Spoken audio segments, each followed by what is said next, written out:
Pemda Buru salurkan bantuan bagi warga Dusun Batu Karang terdampak longsor.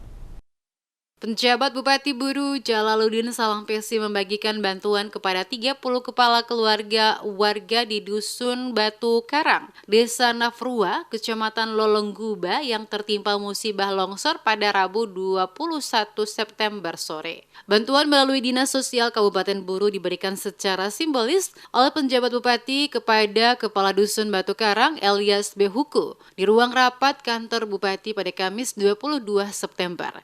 Pemberian bantuan tersebut turut mendampingi penjabat Bupati, Kepala Dinas Sosial Kabupaten Buru Lahadi, dan staf Dinas Sosial, serta Kepala Dinas Dispora Norman Hamzah. Kepala Dinas Sosial Kabupaten Buru Lahadi mengatakan bantuan yang diserahkan pada warga terdampak bencana di Dusun Batu Karang merupakan kepedulian pemerintah daerah setempat. Hadi berharap melalui bantuan berupa beras, peralatan tidur, dan makanan, setidaknya dapat meringankan beban penderitaan masyarakat Dusun Batu Karang akibat dari bencana longsor tersebut.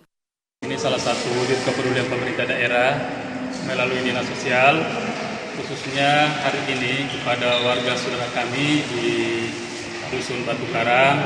Mereka itu adalah merupakan komunitas yang memiliki kondisi susah, sulit, dan rawan bencana alam, sehingga karena kondisi itu pemerintah daerah sangat peduli.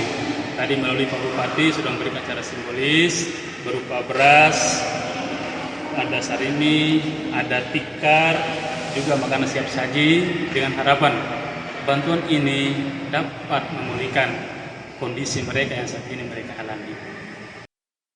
Akibat hujan dengan intensitas sedang hingga lebat melanda wilayah Pulau Buru, Provinsi Maluku, menyebabkan 30 kepala keluarga di Dusun Batu Karang, Desa Nafrua, Kecamatan Lolongguba terdampak longsor. Sedikitnya 3 rumah warga mengalami rusak. Meski demikian, bencana itu tidak sampai menimbulkan korban jiwa. Selain itu, longsor juga menyebabkan terputusnya jembatan penghubung antara Dusun Batu Karang dengan Desa Nafrua. Dampak dari kejadian tersebut, warga di 2 wilayah terisolasi. Aktivitas ekonomi di dusun tersebut lumpuh, sulit untuk mendapatkan bahan makanan.